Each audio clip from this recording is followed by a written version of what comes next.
옛날, 아주 먼 옛날에 첩첩산중 깊은 골짜기에 사계절 내내 맑은 물이 흐르고 바람이 대나무 숲을 스치며 고운 소리를 내는 평화로운 마을이 하나 자리 잡고 있었습니다.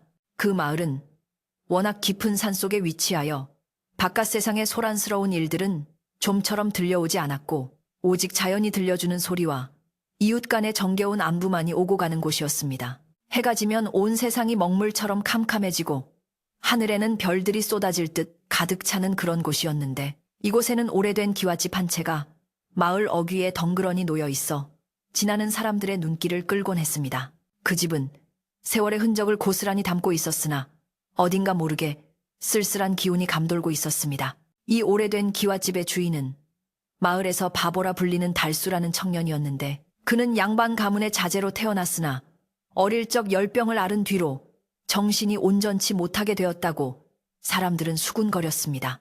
달수는 하루 종일 대청마루에 앉아 지나가는 구름을 보며 해벌쭉 웃거나 마당에 기어다니는 개미떼를 따라다니며 시간을 보내기 일쑤였기에 마을 사람들은 그를 보며 혀를 차곤 했습니다. 비록 가문은 번듯하고 물려받은 논밭이 있어 굶을 걱정은 없었으나 집안을 건사할 능력이 없어 보이는 그에게 시집오려는 처녀는 아무도 없을 것이라 모두가 입을 모아 말하곤 했습니다. 그러나 세상 일이란 참으로 알 수 없는 것이어서 어느 날 이 집에 꽃처럼 고운 새 색시가 들어오게 되었습니다. 그 색시의 이름은 여진으로 인근 마을에서 효심이 지극하고 마음씨가 곱기로 소문이 자자한 규수였기에 사람들의 놀라움은 더욱 컸습니다. 여진의 아버지가 돌아가시기 전 달수의 아버지와 맺은 깊은 약속 때문에 이 혼사가 이루어졌다는 소문만 무성할 뿐 정작 여진 본인이 어떤 마음으로 이 결혼을 받아들였는지는 아무도 알지 못했습니다. 혼례가 치러지던 날 마을 사람들은 잔치국수를 먹으면서도 신랑의 멍한 표정과 신부의 담담한 표정을 번갈아 보며 안타까움이 섞인 한숨을 내쉬었습니다. 여진은 화려한 연지곤지를 찍고 족두리를 쓴 채 고개를 숙이고 있었지만 그 눈빛만은 흔들림 없이 맑고 깊어 보는 이들을 숙연하게 만들었습니다. 혼례가 끝나고 첫날 밤이 지났을 때 마을 아낙네들은 우물가에 모여 여진이 과연 며칠이나 버틸 수 있을지 내기를 걸기도 했습니다. 바보 신랑을 데리고 사는 것이 어디 보통 힘든 일이겠냐며 걱정 반, 호기심 반으로 이야기꽃을 피웠지만 여진은 그런 사람들의 시선에 아랑곳하지 않고 묵묵히 자신의 자리를 지켰습니다. 그녀는 아침 일찍 일어나 정화수를 떠놓고 기도를 올리는 것으로 하루를 시작했고 마당을 쓸고 아궁이에 불을 지피며 집안 곳곳에 사람의 온기를 불어넣기 시작했습니다. 오랫동안 제대로 관리되지 않아 잡초가 무성하던 마당은 여진의 손길이 닿자 금세 정갈해졌고 먼지 쌓인 장독대도 반질반질 윤이 나기 시작했습니다. 달수는 여진이 땀을 흘리며 일을 하는 동안에도 그저 깻마루에 앉아 다리를 흔들거나 마당에 날아온 잠자리를 잡겠다며 이리저리 뛰어다니기만 했습니다. 보통의 아내라면 속이 터져 화를 내거나 신세를 한탄하며 눈물을 흘릴 법도 했지만 여진은 단 한 번도 남편을 타박하거나 무시하는 법이 없었습니다. 오히려 달수가 흙투성이가 되어 돌아오면 따뜻한 물을 데워 손발을 씻겨주었고 옷매무새를 단정히 고쳐주며 아이를 달래듯 부드러운 목소리로 말을 건넸습니다. 서방님, 오늘은 잠자리를 몇 마리나 보셨습니까? 하고 물으면 달수는 해맑게 웃으며 손가락을 펴보였고 여진은 그 모습에 엷은 미소를 지어 보였습니다. 여진이 이토록 정성으로 남편을 대하는 것은 단순히 아버지의 유언 때문만은 아니었는데 그녀는 달수의 맑은 눈동자 깊은 곳에서 세상 사람들은 보지 못하는 어떤 순수함을 보았기 때문이었습니다. 비록 말투는 어눌하고 행동은 아이 같았지만 달수에게는 남을 해치려는 악한 마음이나 욕심이 전혀 없어 보였습니다. 어느 날은 여진이 부엌에서 저녁을 짓는데 달수가 치마자락을 잡아당기며 밖으로 나가자고 졸랐고 따라 나선 여진의 눈앞에 붉게 물든 저녁 노을과 그 아래 핀 이름 모를 들꽃을 가리키며 좋아하는 달수의 모습이 보였습니다. 여진은 그 순간 남편이 바보가 아니라 그저 세상을 다른 눈으로 바라보는 사람일지도 모른다는 막연한 생각을 하게 되었습니다. 계절은 어느덧 깊어 가을의 끝자락에 닿았고 산골 마을의 밤 공기는 제법 차가워져 문풍지를 스치는 바람소리가 날카로워졌습니다. 여진은 다가올 겨울을 대비하기 위해 더욱 분주하게 움직였는데 김장을 담그고 택감을 준비하느라 하루 해가 짧게만 느껴졌습니다. 마을 사람들은 여진이 혼자서 그 많은 일을 감당하는 것을 보며 혀를 내둘렀고 개중에는 쌀이나 반찬을 가져다 주며 슬그머니 달수 흉을 보는 이들도 있었습니다.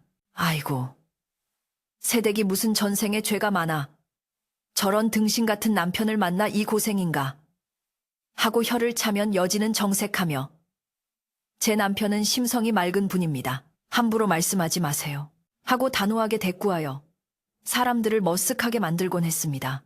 여진의 이러한 태도 덕분에 마을 사람들은 더 이상 대놓고 달수를 무시하지 못하게 되었지만 뒤에서는 여전히 수군거림이 멈추지 않았습니다.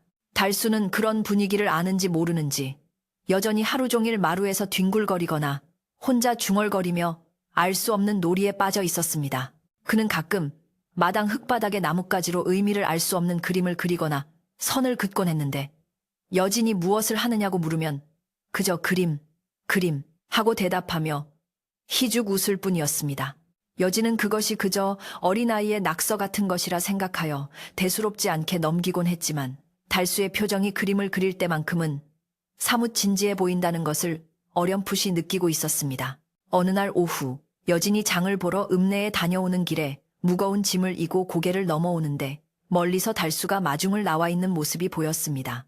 찬바람이 불어 옷깃을 여며야 하는 날씨임에도 달수는 얇은 저고리 차림으로 마을 어귀의 당산나무 아래 서서 하염없이 길을 바라보고 있었습니다. 여진이 다가가자 달수는 환하게 웃으며 여진의 머리에 얹힌 짐보따리를 냉큼 받아들었는데 그 동작이 어찌나 날렵하고 자연스러운지 여진은 순간 깜짝 놀랐습니다. 평소에는 숟가락 하나도 제대로 들지 못해 흘리기 일쑤였던 남편이 무거운 짐을 번쩍 들어 어깨에 매는 모습은 낯설면서도 든든하게 다가왔고 여진의 가슴 한구석에 묘한 설렘을 안겨주었습니다. 집으로 돌아오는 길, 달수는 앞서 걸으며 흥얼흥얼 콧노래를 불렀는데 그 가락이 어디서 들어본 듯 하면서도 전혀 새로운 음율이었습니다. 여진은 남편의 뒷모습을 바라보며 어쩌면 자신이 알고 있는 것보다 훨씬 더 깊은 속내가 그에게 있을지도 모른다는 생각을 다시금 하게 되었습니다. 집에 도착하자 달수는 짐을 부엌에 내려놓고는 다시 갯마루로 달려가 아무 일도 없었다는 듯이 멍한 표정으로 하늘을 올려다보았습니다. 여진은 부엌에서 저녁을 준비하며 문틈으로 남편을 훔쳐보았는데 달수의 눈빛이 찰나의 순간 예리하게 빛났다가 다시 흐릿해지는 것을 본 것 같아 고개를 갸웃거렸습니다. 저녁상이 차려지고 따뜻한 김이 모락모락 피어오르는 밥그릇 앞에 두 사람이 마주 앉았을 때 방 안에는 장작 타는 소리와 숟가락 부딪히는 소리만이 조용히 울려 퍼졌습니다. 달수는 밥풀을 입가에 묻혀가며 맛있게 밥을 먹었고 여진은 생선 가시를 발라 남편의 밥숟가락 위에 올려주었습니다. 천천히 드세요. 체하십니다. 하고 다정하게 말하는 여진의 목소리에는 이제 체념이 아닌 진심 어린 애정이 배어 있었습니다. 비록 남들이 부러워할 만한 화려한 삶은 아니었지만 여진은 소박한 밥상머리에서 느껴지는 이 평온함이 싫지 않았고 남편을 지키는 것이 자신의 운명이라 받아들이게 되었습니다. 식사를 마친 후 여진은 호롱불 아래서 바느질을 시작했고 달수는 그 옆에 누워 천장을 바라보며 손가락으로 허공에 무언가를 그리고 있었습니다. 여진은 바늘귀를 꿰며 조용히 남편에게 말을 건넸습니다. 서방님, 날이 많이 차가워졌습니다. 내일은 솜을 더 넣어 두툼한 옷을 지어드릴 테니 밖에 나가실 때 꼭 입으셔야 합니다. 달수는 여진의 말에 고개를 끄덕이며 색시, 달이 참 밝다 하고 동문서답을 했습니다. 여진은 창호지 문 너머로 은은하게 비치는 달빛을 바라보며 한숨을 삼켰지만 그 한숨은 근심보다는 안도에 가까운 숨결이었습니다.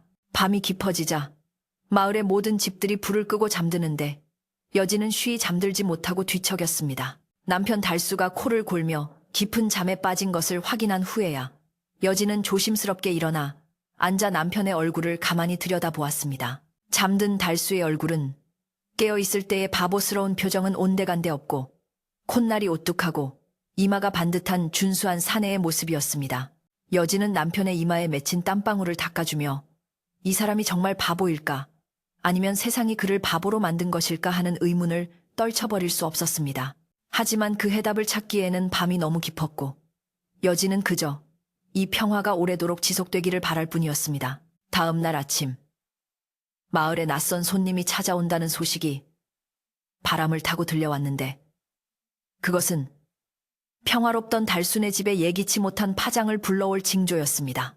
아침 일찍 우물가에 나갔던 여진은 동네 안악들로부터 읍내에서 꽤나 위세를 부린다는 달수의 먼 친척이 마을로 오고 있다는 이야기를 듣게 되었습니다. 그 친척은 욕심이 많고 성격이 고약하기로 소문난 박영감이라는 자였는데 평소 왕래도 없던 그가 갑자기 이 산골 마을까지 찾아온다는 것은 결코 좋은 일이 아님을 직감할 수 있었습니다. 여진은 물동이를 인 채 서둘러 집으로 발걸음을 재촉했고 가슴이 두근거리는 불안감을 애써 누르려 노력했습니다. 집에 도착하니 달수는 여느 때와 다름없이 마당에 쭈그리고 앉아 흙장난을 하고 있었는데 여진은 그 평온한 모습이 왠지 모르게 위태로워 보여 마음이 아팠습니다. 서방님, 오늘 손님이 오실지도 모릅니다. 옷매무새를 단정히 하고 방 안에 계시는 것이 좋겠습니다. 하고 여진이 당부하자 달수는 고개를 갸웃거리며 손님? 맛있는 거 주나? 하고 천진난만하게 물었습니다. 여진은 억지 미소를 지으며 네, 아마도요. 그러니 얌전히 계셔야 해요. 라고 달래며 남편을 방 안으로 들여보냈습니다. 그리고는 서둘러 마당을 다시 한번 쓸고 대문을 활짝 열어두며 손님 맞을 채비를 서둘렀습니다.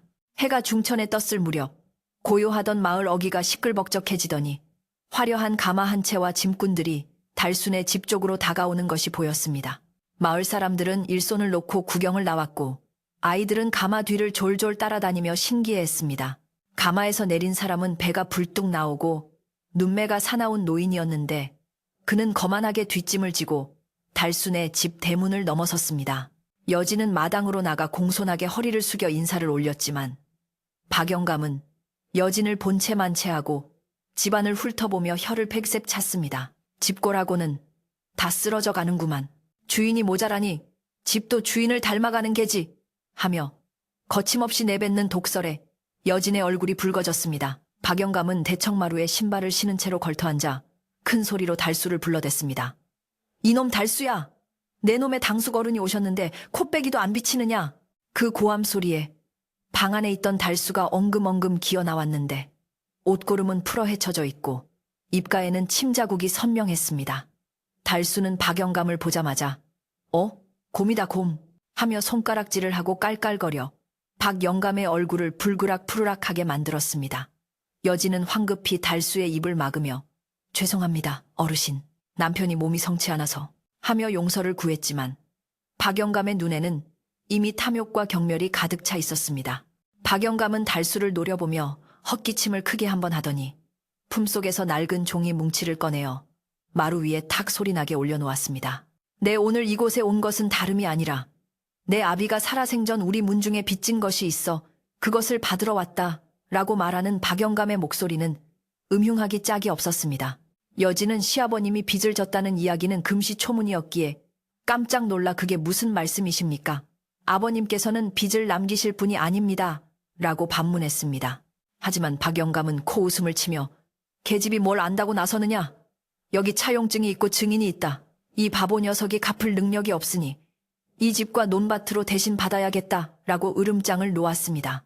마당 밖에서 구경하던 마을 사람들도 박영감의 억지 주장에 웅성거리기 시작했습니다. 저 영감, 달순의 재산 노리고 온 게 분명해. 아무리 그래도 바보 조카 코 묻은 돈을 뺏으려 하다니 천벌을 받을게야 하며 수군거렸지만 누구 하나 선뜻 나서서 박영감을 말리는 사람은 없었습니다. 박영감의 위세가 워낙 등등한 데다 관아의 관리들과도 친분이 두텁다는 소문이 있었기에 평범한 농사꾼들인 마을 사람들은 그저 안타까운 눈빛으로 여진을 바라볼 뿐이었습니다. 여진은 눈앞이 캄캄해지는 것을 느꼈지만 겁에 질려 떨고 있는 달수를 보자 정신이 번쩍 들었습니다. 여진은 떨리는 손을 맞잡고 박영감에게 정중하지만 단호하게 말했습니다. 어르신, 갑자기 오셔서 이러시면 저희도 당황스럽습니다. 문서를 자세히 살펴보고 관아에 확인해 볼 시간을 주십시오. 그러자 박영감은 기가 차다는 듯이 껄껄 웃으며 확인? 글도 모르는 바보 녀석과 계집이 무엇을 확인한단 말이냐. 당장 집문서를 내놓지 않으면 관아 포졸들을 불러들여 강제로 쫓아낼 것이다. 라고 소리쳤습니다. 그때 바보처럼 웃고만 있던 달수가 슬그머니 여진의 뒤로 숨으며 박 영감을 빤히 쳐다보았는데 그 눈빛이 순간 서늘하게 빛나는 것을 본 사람은 아무도 없었습니다. 상황이 험악해지자 마을의 촌장 어른이 나서서 중재를 하려 했지만 박 영감은 막무가내였습니다. 그는 사흘의 시간을 줄 테니 그 안에 짐을 싸서 나가든지 아니면 밀린 세금과 빚을 모두 갚으라며 엄포를 놓고는 씩씩거리며 돌아갔습니다. 박 영감이 떠난 뒤 마당에는 무거운 침묵만이 감돌았고 여진은 다리에 힘이 풀려 그 자리에 주저앉고 말았습니다. 억울함과 막막함에 눈물이 핑 돌았지만 옆에서 아무것도 모른다는 듯 흙장난을 다시 시작한 남편을 보며 여진은 이를 악물고 눈물을 참았습니다. 해질녘 여진은 부엌에서 저녁을 준비하다 말고 아궁이 불빛을 멍하니 바라보며 깊은 시름에 잠겼습니다. 이 집은 시부모님의 손때가 묻어있고 남편 달수가 태어나 자란 곳이기에 절대로 뺏길 수 없다는 생각이 들었습니다. 그때 부엌 문이 스르르 열리더니 달수가 들어와 여진의 등 뒤에 쭈그리고 앉았습니다. 여진이 놀라 돌아보자 달수는 품에서 예쁜 조약돌 하나를 꺼내어 여진의 손에 쥐어주며 울지마 색시, 이거 주면 안 울 거야? 하고 더듬거리며 말했습니다. 여진은 그 따뜻한 조약돌을 쥐고 왈칵 눈물을 쏟고 말았는데 달수는 그저 여진의 등을 투박한 손길로 토닥여줄 뿐이었습니다. 밤이 깊어온 사방이 고요해지자 여진은 잠든 달수의 머리맡에 앉아 긴 한숨을 내쉬었습니다. 사흘이라는 시간은 너무나 짧았고 박 영감의 탐욕을 막아낼 방법은 도무지 떠오르지 않았습니다. 그러나 여진은 포기하지 않겠다고 다짐하며 내일 날이 밝는 대로 읍내 관아를 찾아가 억울함을 호소해 보기로 마음먹었습니다. 창밖에는 둥근 보름달이 휘영청 밝게 떠올라 마당을 비추고 있었고 대나무 숲을 흔드는 바람 소리는 마치 다가올 폭풍우를 예고하듯 거칠게 울어대고 있었습니다. 여진은 불안한 마음을 안고 잠자리에 들었지만 그녀의 곁에 누운 달수는 그 어느 때보다 편안한 얼굴로 깊은 잠에 빠져 있었습니다. 밤새 뒤척이다 겨우 잠이 든 둥만둥했던 여진은 새벽녘 닭이퇴를 치는 소리에 놀라 번쩍 눈을 떴지만 몸은 천근만근 무거워 좀처럼 일으키기가 쉽지 않았습니다. 창호지 문틈으로 스며드는 푸르스름한 새벽빛은 여느 때와 다름없이 고요하고 평화로웠지만 여진의 마음속에는 어제 박 영감이 두고 간 시퍼런 협박이 비수처럼 꽂혀 있어 숨을 쉴 때마다 가슴이 저려왔습니다. 옆에 누운 달수는 세상 모르고 코를 골며 자고 있었는데 그 천진난만하게 잠든 얼굴을 보자니 안쓰러움과 막막함이 동시에 밀려와 여진은 저도 모르게 깊은 한숨을 내쉬며 이불자락을 꽉 움켜쥐었습니다. 오늘은 기필코 이 억울한 누명을 벗을 길을 찾아야 한다는 생각에 여진은 무거운 몸을 일으켜 부엌으로 향했고 차가운 정화수를 한 사발 떠놓고 조왕신에게 비나이다, 비나이다 간절히 기도를 올렸습니다. 아침 해가 산마루에 걸리자마자 마을은 어제 박 영감이 터뜨리고 간폭탄 같은 소식으로 인해 벌집을 쑤어놓은 듯 웅성거리기 시작했고 사람들은 삼삼오오 모여 걱정스러운 눈빛으로 달순의 집 쪽을 힐끔거렸습니다. 우물가에 물을 길러 나온 아낙네들은 박 영감이 제시했다는 빈 문서가 진짜인지 가짜인지에 대해 갑론을박을 벌이면서도 결국 힘없는 달순애가 집을 빼앗기고 쫓겨날 것이라는 쪽으로 의견을 모으며 혀를 찼습니다. 그 어린 새댁이 시집 오자마자 무슨 날벼락이래. 바보 신랑 수발드는 것도 힘겨울 텐데 집까지 뺏기면 길바닥에 나앉게 생겼네 하며 동정하는 소리가 담장을 넘어 여진의 귀에까지 들려왔지만 여진은 입술을 깨물며 애써 못 들은 척 마당에 낙엽만을 쓸어 담았습니다. 마을 사람들의 동정이 고맙기도 했지만 지금 당장은 동정보다 이 난관을 타개할 지혜와 힘이 더 절실했기에 그들의 수군거림이 야속하게만 느껴지기도 했습니다. 오전 내내 집안에는 무거운 침묵만이 감돌았는데 박 영감이 보낸 하인 한 놈이 대문 앞을 어슬렁거리며 감시하듯 집안을 기웃거려 여진의 마음을 더욱 불안하게 만들었습니다. 그 하인은 험상궂게 생긴 얼굴로 담배를 뻑뻑 피워대며 일부러 들으라는 듯 큰 소리로 내일이면 이 집도 우리 영감님 차지가 될 텐데 쓸데없는 집 말고 짐이나 싸는 게 좋을걸 하며 비아냥거렸습니다. 여진은 그 소리에 분기탱천하여 빗자루를 들고 뛰쳐나가고 싶었지만 그랬다가는 오히려 행패를 부릴 빌미를 줄까 두려워 꾹 참고 부엌에서 달그락거리며 그릇만 닦았습니다.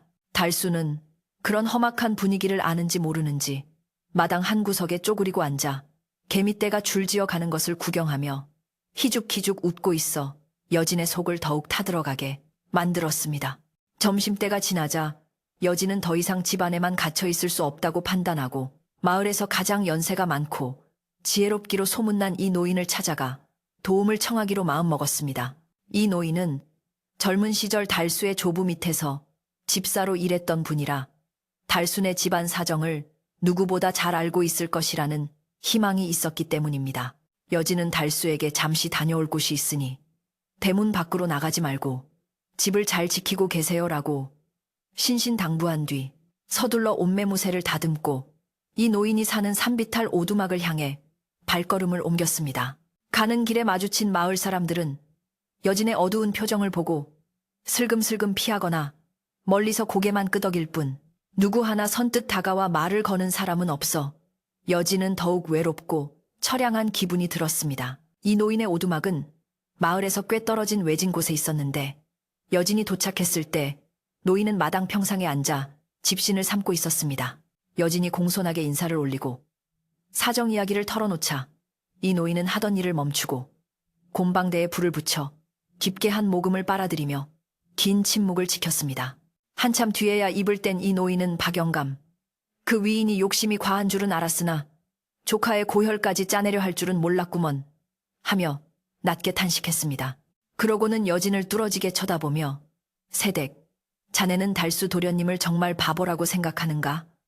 하고 뜬금없는 질문을 던져 여진을 당황하게 만들었습니다.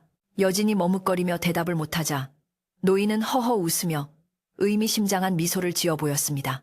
도련님이 어릴 적 열병을 앓고 나서 말이 어눌해지고 행동이 배뜨게 된 것은 사실이나 그 눈빛만큼은 총기를 잃지 않았네. 나는 가끔 도련님이 마루에 앉아 하늘을 볼 때 그 눈 속에 온 우주가 들어있는 것 같은 느낌을 받곤 했지.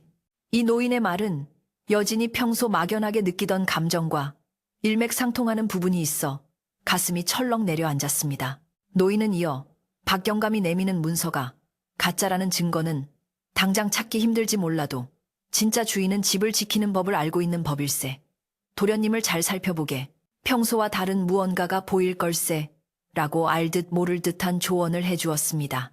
여진은 노인의 말에 희망을 얻기도 했지만 여전히 구체적인 해결책이 없어 답답한 마음을 안고 다시 산길을 내려와야 했습니다.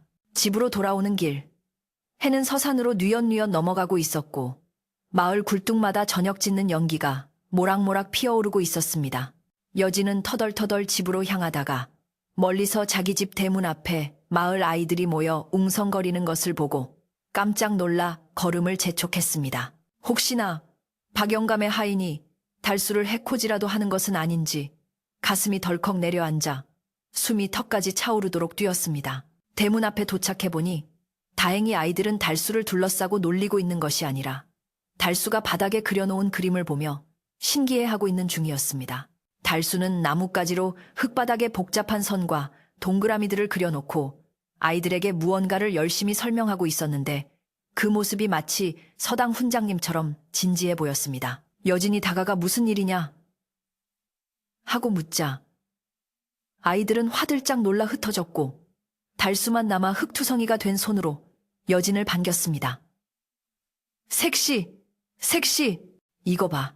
개미가 길을 만들었어. 비가 올 거야. 아주 많이 올 거야. 하며 달수는 하늘을 가리켰습니다. 여진은 맑게 갠 가을 하늘을 올려다보며 서방님, 하늘이 이렇게 맑은데 비라뇨. 어서 들어가 씻으세요. 하며 달수의 등을 떠밀었지만 달수는 고집스럽게 고개를 저으며 아냐, 냄새가 나. 물냄새가 나. 라고 중얼거렸습니다. 여진은 이 노인의 말이 떠올라 달수의 눈을 들여다보았지만 여전히 초점 없는 흐릿한 눈동자일 뿐이어서 역시 내가 헛된 희망을 품은 것인가 하고 고개를 저으며 부엌으로 들어갔습니다. 저녁을 먹는 둥 마는 둥 치우고 나니 어느새 사방은 칠흑 같은 어둠에 잠겼고 여진은 내일이면 닥쳐올 운명의 시간을 기다리며 초조하게 방 안을 서성거렸습니다. 박영감이 준 기한은 내일 정오까지였고 그때까지 빚을 갚지 못하면 관아의 포졸들이 들이닥쳐 세간살이를 드러낼 것이 뻔했습니다. 여진은 장롱 깊숙한 곳에서 시아버님이 남기신 낡은 함을 꺼내어 혹시라도 박영감의 주장을 반박할 문서가 없을까 샅샅이 뒤져보았지만 곰팡내 나는 족보, 책과 의미를 알 수 없는 한문 서적들뿐 차용증이나 빚에 관한 기록은 어디에도 없었습니다. 절망감에 휩싸인 여진은 털썩 주저앉아 눈물을 훔치며 아무것도 모른 채 잠잘 준비를 하는 달수를 원망스러운 눈길로 바라보았습니다. 그때 갑자기 밖에서 쾅쾅 대문을 두드리는 소리가 요란하게 들려와 여진과 달수는 화들짝 놀랐습니다. 이 오밤중에 누구십니까? 여진이 떨리는 목소리로 묻자 밖에서는 박영감님 심부름 왔다. 내일 아침까지 집을 비우지 않으면 볼기짝을 맞을 줄 알라며 전하라 하셨다. 하는 고함 소리가 들려왔습니다. 그들은 술에 취한 듯 횡설수설하며 대문에 돌을 던지고 욕설을 퍼붓고는 사라졌는데 그 행패에 여진은 무서움에 온몸이 사시나무 떨듯 떨렸습니다. 달수는 겁에 질려 구석에 웅크리고 앉아 귀를 막고 있었고 여진은 그런 남편을 끌어안고 괜찮아요, 괜찮아요. 제가 지켜드릴게요.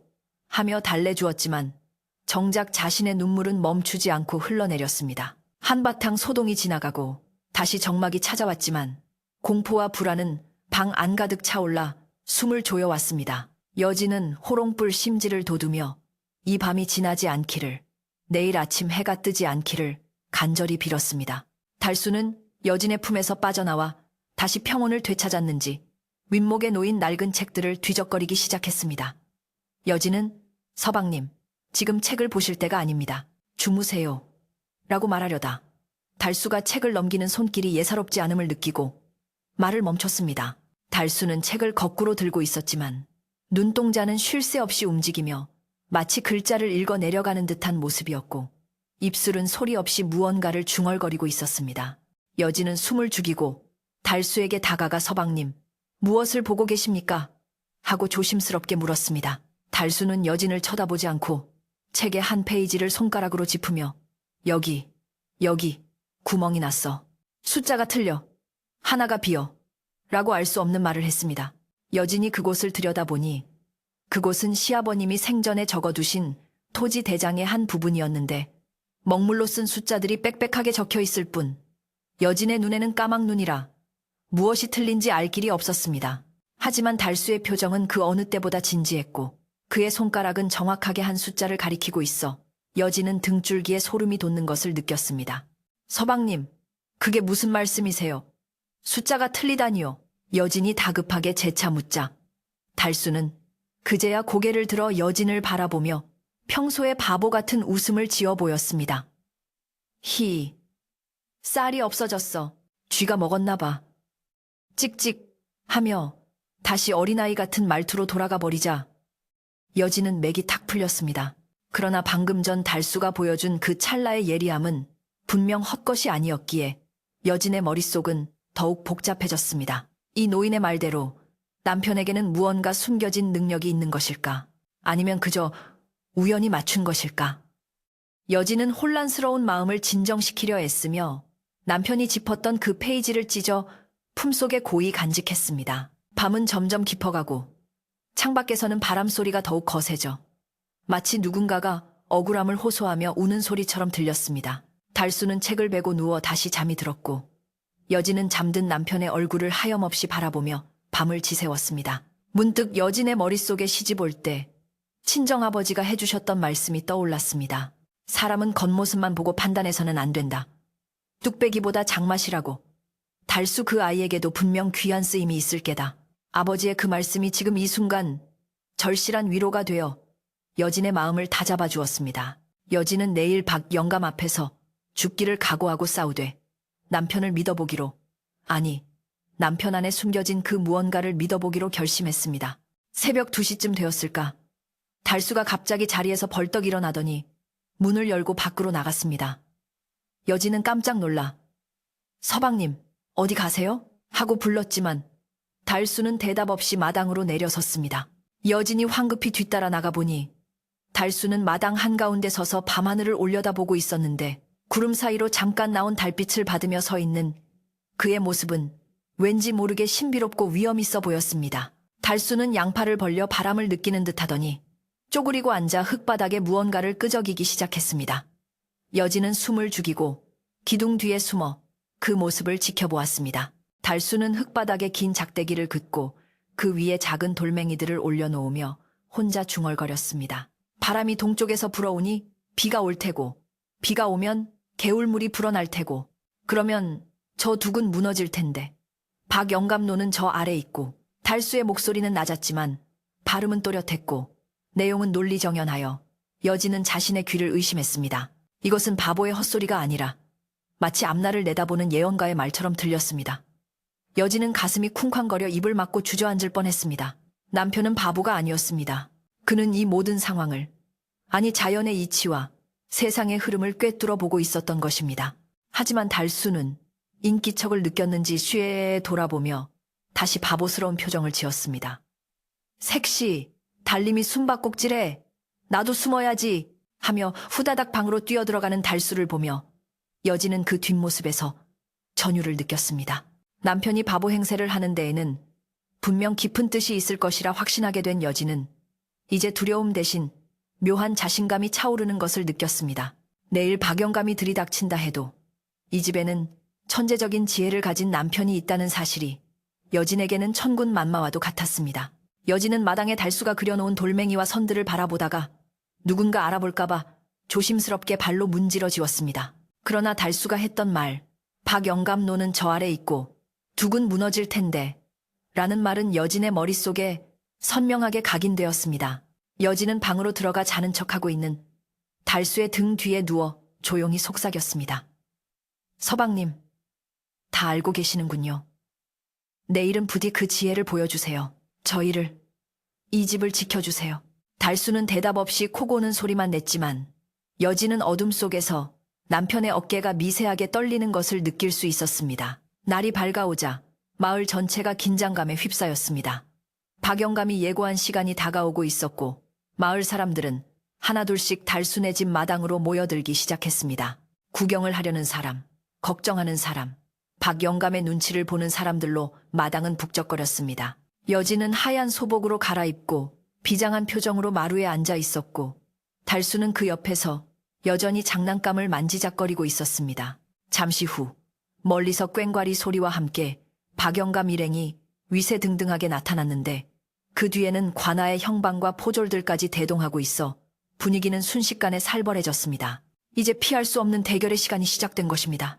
마당으로 들어선 박영감은 마치 개선장군이라도 된 양 거드름을 피우며 대청마루 한가운데 떡하니 자리를 잡고 앉았는데 그 기세가 어찌나 등등한지 마당에 모인 마을 사람들은 감히 숨소리조차 크게 내지 못하고 눈치만 살필 뿐이었습니다. 박영감의 뒤를 따라 들어온 관아의 형방나리는 귀찮다는 듯 인상을 찌푸리며 부채질을 해댔고 포졸들은 육모 방망이를 들고 마당 양옆에 도열하여 살벌한 분위기를 조성했습니다.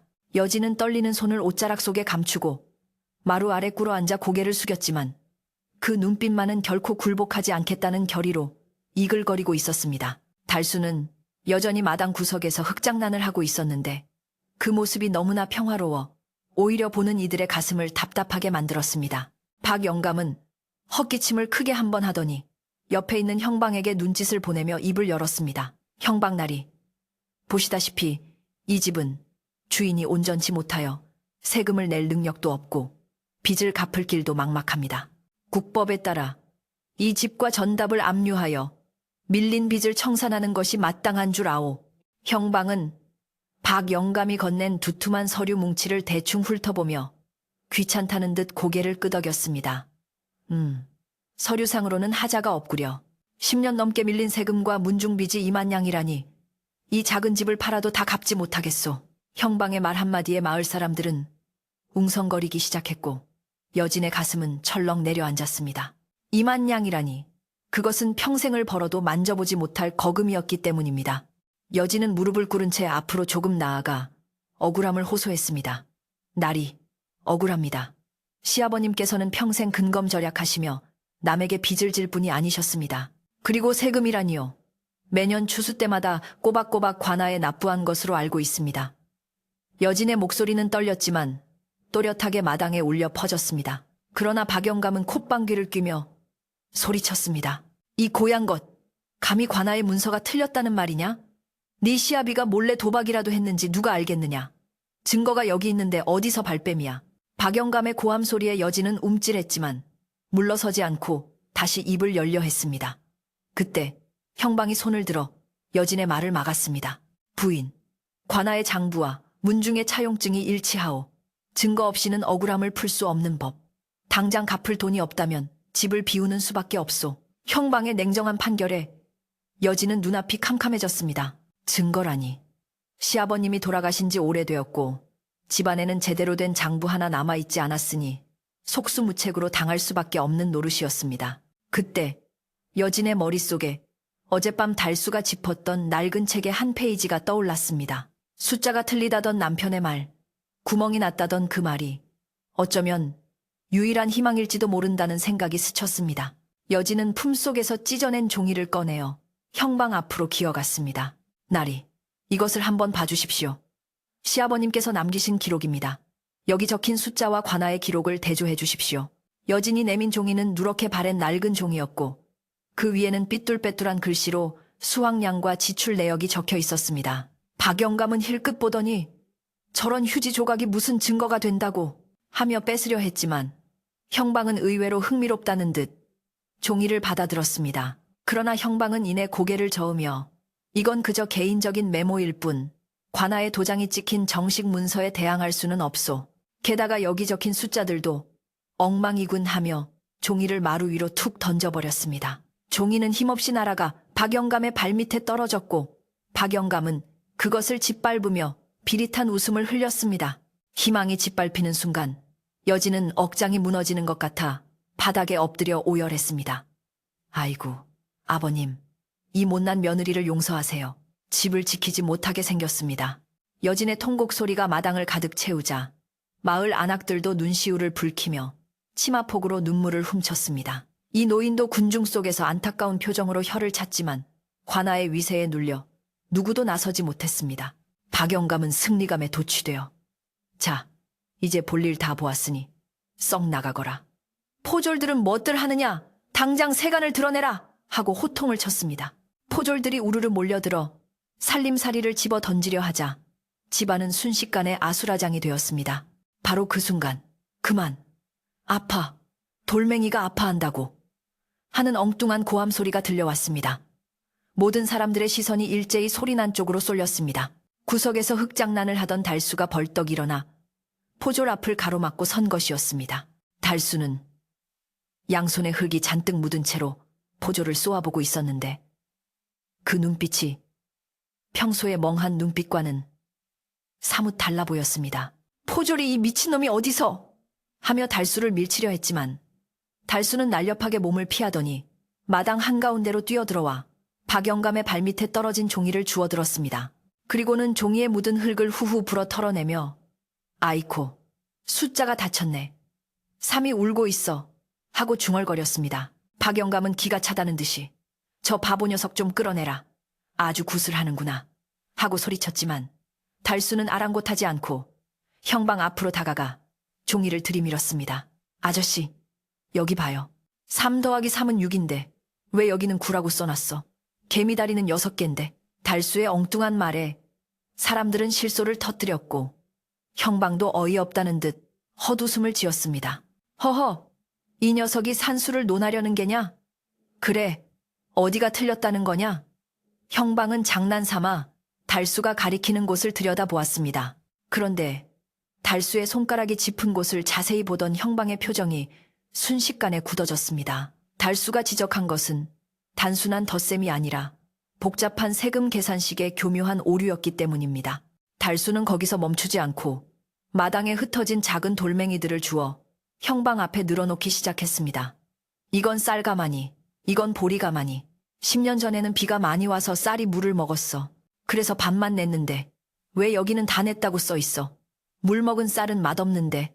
달수는 혼자 중얼거리는 척하면서 돌멩이들을 일사불란하게 움직였는데 그 움직임이 마치 주파나를 튕기는 것처럼 빠르고 정확했습니다. 형방은 처음에는 무시하다가 달수가 돌멩이를 놓는 패턴이 자신이 가져온 장부의 숫자들과 묘하게 맞아 떨어지면서도 결정적인 모순을 짚어내고 있다는 사실을 깨닫고 식은땀을 흘리기 시작했습니다. 달수의 말대로 10년 전인 임진년에는 대홍수가 나서 나라에서 세금을 감면해 주었던 기억이 어렴풋이 떠올랐기 때문입니다. 박영감은 분위기가 이상하게 돌아가자 당황하여 얼굴이 불그락푸르락해졌습니다. 나리, 저 미친놈의 헛소리를 듣고 계실 겁니까? 10년 전 일을 바보천치가 어찌 기억한단 말입니까? 박영감이 펄펄 뛰었지만 형방은 손을 들어 제지하며 심각한 표정으로 장부를 다시 검토하기 시작했습니다.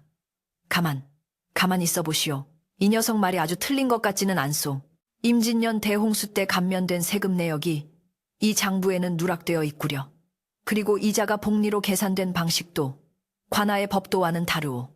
형방의 날카로운 지적에 박영감은 입을 뻐끔거리며 식은땀을 흘렸습니다. 여진은 숨을 죽이고 이 광경을 지켜보았습니다. 남편 달수가 바닥에 쪼그리고 앉아 돌멩이를 가지고 노는 모습은 영락없는 어린아이였지만 그 입에서 나오는 말들은 형방의 허를 찌르고 박영감의 간계를 무너뜨리고 있었습니다. 여진은 가슴이 벅차오르는 것을 느꼈습니다. 서방님, 역시 알고 계셨군요. 바보인 척하며 우리를 지킬 기회를 보고 계셨던 거군요. 여진은 남편의 등을 바라보며 마음속으로 깊은 감사의 기도를 올렸습니다. 마을 사람들도 웅성거림을 멈추고 숨소리 하나 내지 않은 채 이 기이한 대결을 주시했습니다. 바보 달수가 관아의 형방과 대등하게, 아니, 형방을 가르치고 있는 이 믿기지 않는 광경에 모두가 넋을 잃은 것입니다. 하지만 박영감은 이대로 물러설 위인이 아니었습니다. 그는 최후의 발악이라도 하듯 품에서 또 다른 문서를 꺼내 들었습니다. 좋소. 세금 문제는 착오가 있었다 칩시다. 하지만 여기 달수의 조부가 우리 문중의 땅을 담보로 빌려 쓴 사채는 어쩔 것이오. 여기 분명히 조부의 수결이 찍혀 있소. 이것은 관아의 세금과는 무관한 개인 간의 빚이니 당장 갚지 못하면 집을 내놓아야 할 것이오. 박영감이 내민 문서는 먹물이 채 마르지도 않은 듯 새까맣고 선명해 보였습니다. 누가 봐도 급하게 위조한 티가 났지만 수결이 찍혀 있다는 말에 형방도 난처한 표정을 지었습니다. 수결의 진위 여부를 그 자리에서 가리기는 힘들었기 때문입니다. 박영감은 기세가 되살아나 자, 이 수결을 보라. 내 조부의 필체가 분명하지 않느냐? 바보 녀석아, 네가 아무리 잔머리를 굴려도 이 빚은 피할 수 없다 하며 달수의 코앞에 문서를 들이밀었습니다. 여진은 절망감에 다시 고개를 떨구었습니다. 조부님의 필체를 아는 사람은 이제 마을에 거의 남아있지 않았고 달수는 그를 모르는 것으로 알려져 있었으니 반박할 길이 요원해 보였습니다. 그때 달수가 천천히 자리에서 일어났습니다. 흙 묻은 손을 털고 허리를 곧게 펴자 굽어있던 등이 펴지며 키가 한 척은 더 커 보였습니다. 달수의 얼굴에서 장난기는 씻은 듯이 사라졌고 눈빛은 가을 서리처럼 차갑고 맑게 빛났습니다. 달수는 박영감이 들고 있는 문서를 낚아채듯 받아들고는 입가에 묘한 미소를 띠며 천천히 입을 열었습니다. 당숙 어른, 글씨 연습 좀 더 하셔야겠습니다. 그 목소리는 더 이상 어눌한 바보의 말투가 아니었습니다. 낮고 부드럽지만 깊은 울림이 있는 선비의 목소리였습니다. 마당에 있던 모든 사람들이, 심지어 박영감조차도 귀를 의심하며 달수를 쳐다보았습니다. 여진은 놀라움에 입을 다물지 못하고 남편을 올려다보았습니다. 달수는 문서를 형방에게 건네며 말을 이었습니다. 형방나리, 이 종이를 빛에 비추어 보십시오. 그리고 종이의 결을 만져보십시오. 이것은 작년에 새로 만든 닭종이입니다. 제 조부님은 이미 10수년 전에 돌아가셨는데 어찌 미래에 만들어질 종이에 수결을 남기실 수 있겠습니까? 형방은 달수의 말대로 종이를 들어 햇빛에 비추어 보았습니다. 과연 종이 한 구석에는 작년에 만들어진 관청의 납품 표식이 희미하게 박혀 있었습니다. 형방은 무릎을 탁 치며 그렇군. 이것은 명백한 위조 문서요. 죽은 사람이 살아 돌아와 빚을 졌단 말이냐 하고 호통을 쳤습니다. 박영감은 사색이 되어 뒷걸음질 쳤지만 이미 엎질러진 물이었습니다. 달수는 거기서 멈추지 않았습니다. 그는 박영감을 향해 한 걸음 한 걸음 다가갔습니다. 그 걸음걸이에는 위험이 서려 있어 박영감은 저도 모르게 주춤주춤 물러났습니다. 당숙, 문중의 재산을 관리한다는 명목으로 그동안 빼돌린 소장료가 얼마인지 제가 읊어볼까요? 3년 전 가을, 윗마을 김씨에게 받은 쌀 10가마니 중 5가마니를 착복하셨지요. 작년 봄, 관아에 바친다는 명목으로 거둔 특산물 절반을 장터에 내다 파셨지요. 제 눈이 흐리다고 하여 세상 이치까지 모를 줄 아셨습니까? 달수의 입에서 나오는 말들은 추상 같았습니다. 구체적인 날짜와 장소, 횡령한 액수까지 줄줄이 나오자 박영감은 너, 내 놈이 그걸 어떻게 하며 말을 잇지 못하고 다리가 풀려 주저앉고 말았습니다. 마을 사람들은 경악을 금치 못하면서도 한편으로는 10년 묵은 체증이 내려가는 듯한 통쾌함을 느꼈습니다. 여진은 믿을 수 없는 광경에 가슴이 벅차 눈물이 줄줄 흘러내렸습니다. 바보인 줄만 알았던 남편이, 세상의 손가락질을 받으면서도 묵묵히 침묵했던 남편이 사실은 모든 것을 지켜보고 기억하고 있었던 천재였다니. 달수는 주저앉은 박영감을 내려다보며 차분하게 말했습니다. 사람의 욕심은 끝이 없어 결국 제 발등을 찍는 법입니다. 당숙, 이제 그만 돌아가셔서 죄를 청하십시오. 더 이상 우리 집안을, 그리고 내 아내를 괴롭힌다면 제가 가만히 있지 않을 것입니다. 마지막 말에는 서슬퍼런 기백이 담겨 있어 마당의 공기마저 얼어붙게 만들었습니다. 박영감은 얼굴이 흑빛이 되어 아무 말도 못하고 벌벌 떨기만 했습니다. 형방은 포졸들에게 눈짓을 보내 박영감을 포박하라고 명했습니다. 사문서 위조의 횡령 혐의까지 관아에 가서 자세히 조사를 받아야겠소. 여봐라, 이자를 끌고 가라. 포졸들이 달려들어 박영감을 끌어내자 그는 이거나 내가 누군지 알아? 이건 모함이야 라고 발악했지만 소용없었습니다. 박영감이 개 끌려가듯 끌려가는 모습을 보며 마을 사람들은 환호성을 질렀습니다. 와, 달수 만세. 우리 달수가 해냈다. 사람들은 박수를 치며 기뻐했지만 달수는 그 소란 속에서도 조용히 여진에게 다가왔습니다. 달수는 놀란 눈으로 자신을 올려다보는 여진 앞에 무릎을 굽히고 앉아 여진의 떨리는 손을 따뜻하게 감싸 쥐었습니다. 그리고는 예전에 그 순박한 눈웃음을 지으며 부드럽게 말했습니다. 색시, 많이 놀랐지? 미안해. 내가 너무 늦게 나섰네. 여진은 남편의 따뜻한 손길에 긴장이 풀리며 왈칵 울음을 터뜨렸습니다. 아닙니다, 서방님. 아니에요. 정말 고맙습니다. 여진은 남편의 품에 안겨 하염없이 눈물을 흘렸고 달수는 그런 아내를 말없이 토닥여 주었습니다. 그 모습은 마치 폭풍우가 지나간 뒤 서로를 보듬는 한 쌍의 원앙처럼 애틋하고 아름다웠습니다. 하지만 사태가 이것으로 완전히 끝난 것은 아니었습니다. 형방은 박영감을 잡아가는 것으로 일을 마무리하려 했으나 달수는 형방을 불러 세웠습니다. 나리, 아직 해결해야 할 것이 남았습니다. 박영감이 저지른 비리 때문에 억울하게 세금을 더 낸 마을 사람들의 장부도 바로 잡아주셔야지요. 달수의 말에 형방은 난처한 표정을 지었으나 이미 달수의 명석함에 압도된 터라 거절할 명분이 없었습니다. 그렇소. 내 돌아가서 다시 검토하리다. 형방이 꼬리를 내리고 물러가려 하자 달수는 미소를 지으며 한마디 덧붙였습니다. 검토가 아니라 당장 바로 잡아주셔야 할 겁니다. 제가 기억하는 숫자는 틀리는 법이 없으니까요. 달수의 이 한마디는 마을 사람들에게는 축복과도 같았고 형방에게는 서슬퍼런 경고와도 같았습니다. 형방과 포졸들이 쫓기듯 마을을 빠져나가자 마당에는 다시 평화가 찾아왔습니다. 아니, 이전과는 전혀 다른 새로운 활기가 감돌기 시작했습니다. 마을 사람들은 달수를 애워싸고 아이고 도련님, 아니 선비님, 우리가 몰라 뵙고 죄를 지었습니다 하며 굽신거렸습니다.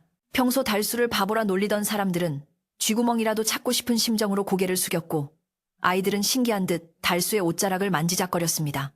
달수는 그들에게 정중하게 고개를 숙여 인사하며 그동안 부족한 저를 보살펴 주셔서 감사합니다 라고 겸손하게 말했습니다. 여진은 사람들 틈에서 남편을 바라보며 묘한 감정에 휩싸였습니다. 이제 남편은 더 이상 바보 달수가 아니었습니다. 마을을 구하고 집안을 지켜낸 영웅이었습니다. 그러나 한편으로는 그동안 자신이 알던 순박한 남편이 사라진 것 같아 섭섭한 마음도 들었습니다. 그런 여진의 마음을 읽었는지 달수는 사람들 사이를 헤치고 나와 여진의 곁에 섰습니다. 색시, 배고프다. 밥 줘. 달수가 씩 웃으며 던진 말은 예전의 그 말투와 비슷했지만 그 안에 담긴 눈빛은 더없이 깊고 다정했습니다. 여진은 그제야 안도의 미소를 지으며 고개를 끄덕였습니다. 네, 서방님. 맛있는 밥상 차려드릴게요. 해가 중천에 떠올라 마당을 환하게 비추고 있었지만 달순의 집에는 그보다 더 밝은 빛이 가득 차올랐습니다. 그것은 진실의 빛이었고 사랑의 빛이었습니다. 마을 사람들은 하나둘씩 흩어지면서도 오늘 목격한 기적 같은 이야기를 입에서 입으로 전하느라 바빴습니다. 바보 남편이 천재였다는 소문은 삽시간에 온 고을로 퍼져나갔고 달순의 집은 이제 동정의 대상이 아닌 선망의 대상이 되었습니다. 하지만 달수와 여진에게 가장 중요한 것은 남들의 시선이 아니었습니다. 두 사람은 서로를 마주보며 이제야 비로소 진정한 부부가 되었다는 것을 느꼈습니다. 그리고 그들 앞에는 아직 풀지 못한 이야기 보따리가 남아 있었습니다. 달수가 왜 그토록 오랫동안 바보 행세를 해야만 했는지 그 깊은 사연이 이제 막 드러나려 하고 있었습니다. 소란스럽던 마당에서 마을 사람들과 관아의 포졸들이 썰물처럼 빠져나가자 달순의 집에는 다시금 깊은 정적이 찾아왔습니다. 방금 전까지만 해도 고성이 오가고 억울함에 눈물이 뿌려졌던 그 자리는 이제 늦가을 오후에 햇살만이 길게 드리워져 마치 아무 일도 없었다는 듯 고요하기만 했습니다. 그러나 그 고요함은 이전의 것과는 사뭇 다른 무게를 지니고 있었는데 그것은 폭풍우가 지나간 뒤의 평화이자 오랫동안 감추어졌던 진실이 드러난 뒤에 찾아오는 묘한 어색함이 섞인 침묵이었습니다. 여진은 멍하니 마당에 서서 흩어진 집기들과 발자국으로 엉망이 된 흙바닥을 내려다보며 방금 일어난 일을 되새김질하고 있었습니다. 남편 달수의 등 뒤에서 느껴지던 그 낯선 위엄과 명석함이 여전히 생생하여 여진은 쉽사리 몸을 움직일 수 없었습니다. 달수는 대문을 단단히 걸어 잠그고 돌아와 여전히 넋을 잃고 서 있는 여진에게 다가왔습니다. 그의 걸음걸이는 더 이상 비틀거리거나 촐랑대지 않았고 뒷짐을 지고 걷는 모양새가 영락없는 선비의 기품을 풍기고 있었습니다. 달수는 여진의 앞에 멈춰서서 부드러운 눈빛으로 그녀를 응시했는데 그 눈동자는 깊은 호수처럼 맑고 고요하여 여진은 저도 모르게 얼굴을 붉히며 고개를 숙였습니다. 부인, 많이 놀라셨지요? 미리 말씀드리지 못해 죄송합니다. 하고 건네는 달수의 목소리는 낮고 정중했습니다. 여진은 그 목소리가 너무나 낯설면서도 한편으로는 그리웠던 사람을 만난 듯 가슴이 벅차올라 떨리는 목소리로 겨우 대답했습니다. 서방님, 아니 도련님, 대체 이게 어찌 된 일입니까? 달수는 엷은 미소를 지으며 마당에 흩어진 멍석을 주워 털기 시작했습니다. 일단 집안 꼴이 말이 아니니 정리부터 합시다. 이야기는 차차 나누지요. 그는 소매를 걷어붙이고 묵묵히 마당을 치우기 시작했는데 빗자루질하는 손길이나 물건을 정돈하는 솜씨가 예사롭지 않게 능숙했습니다. 여진도 황급히 정신을 차리고 남편을 도와 흩어진 세간살이를 제자리로 옮기기 시작했습니다. 부부는 아무 말 없이 함께 몸을 움직였지만 그 침묵 속에는 수많은 감정들이 오고 가고 있었습니다. 여진은 남편이 무거운 항아리를 번쩍 들어 옮겨줄 때마다 그리고 꼼꼼하게 먼지를 털어낼 때마다 그의 새로운 모습에 가슴이 두근거렸고 달수는 그런 아내를 배려하며 힘든 일은 도맡아 처리했습니다. 어느 정도 집안 정리가 마무리되고 해가 서산 너머로 뉘엿뉘엿 지기 시작할 무렵 달수는 여진을 대청마루에 앉히고 자신도 그 옆에 나란히 앉았습니다. 저녁바람이 대나무 숲을 스치며 사각거리는 소리를 냈고 멀리서 들려오는 개 짖는 소리가 산골 마을의 정취를 더해주었습니다. 달수는 먼 산을 응시하며 긴 숨을 한번 내쉬더니 비로소 오랫동안 가슴속에 묻어두었던 이야기를 꺼내기 시작했습니다. 제 아버님은 참으로 대쪽 같은 분이셨습니다. 조정에서 벼슬을 사실 때 불의를 참지 못하고 바른 말을 하시다가 간신들의 모함을 받아 이곳 산골로 낙향하게 되셨지요. 달수의 이야기는 마치 옛날 이야기를 들려주듯 차분하게 이어졌습니다. 아버님께서는 항상 말씀하셨습니다. 어지러운 세상에서 너무 뛰어난 재주는 오히려 독이 된다. 모난 돌이 정맞듯이 내가 가진 총기가 너와 우리 가문을 위태롭게 할 수 있다고 말입니다. 달수는 잠시 말을 멈추고 여진의 손을 잡았습니다. 그의 손은 따뜻하고 단단했습니다. 어린 시절 저는 천자문을 한 번만 듣고도 모두 외우고 복잡한 산수 문제를 암산으로 풀어내곤 했습니다. 그럴 때마다 아버님은 기뻐하시기보다는 근심 어린 표정으로 저를 보셨지요. 그러던 어느 날 아버님의 정적들이 보낸 사람들이 우리 집을 감시하기 시작했다는 것을 알게 되셨고 아버님은 제게 엄명을 내리셨습니다. 오늘부터 너는 바보가 되어야 한다. 아무것도 모르는 척, 아무것도 듣지 못한 척. 그렇게 세상의 눈을 속여야 살아남을 수 있다라고요. 여진은 숨을 죽이고 남편의 이야기를 들었습니다. 한창 뛰어놀고 배우고 싶었을 어린 나이에 스스로를 바보라는 감옥에 가두고 살아야 했던 남편의 세월이 얼마나 외롭고 고통스러웠을지 짐작조차 가지 않아 가슴이 미어지는 듯했습니다. 처음에는 너무나 답답하고 억울했습니다. 친구들이 놀려도 웃어야 했고 쉬운 글자도 모르는 척 해야 했으니까요. 하지만 시간이 지나면서 저는 바보의 눈으로 세상을 보는 법을 배웠습니다. 사람들은 바보 앞에서는 경계심을 풀고 속내를 드러내더군요. 저는 그들이 흘리는 말들을 들으며 세상 돌아가는 이치를 깨달았고 밤에는 몰래 책을 읽으며 지식을 쌓았습니다. 달수의 눈가에 쓸쓸함이 스쳐 지나갔습니다. 하지만 가장 힘들었던 것은 저를 진정으로 믿어주는 사람이 아무도 없었다는 사실이었습니다. 아버님이 돌아가신 후에는 더욱 철저하게 혼자가 되었지요. 달수는 여진을 바라보며 눈시울을 붉혔습니다. 그런데 부인이 제게 오셨습니다.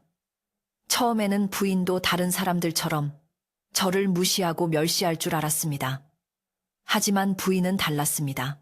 흙투성이가 된 저를 씻겨주시고 바보 같은 제 말에 귀 기울여주시고 진심으로 저를 아껴주셨지요. 저는 부인의 그 따뜻한 마음을 보며 몇 번이나 가면을 벗어던지고 싶었지만 혹시라도 부인까지 위험해질까봐 차마 그럴 수 없었습니다. 달수의 고백에 여진의 눈에서도 참았던 눈물이 주르륵 흘러내렸습니다.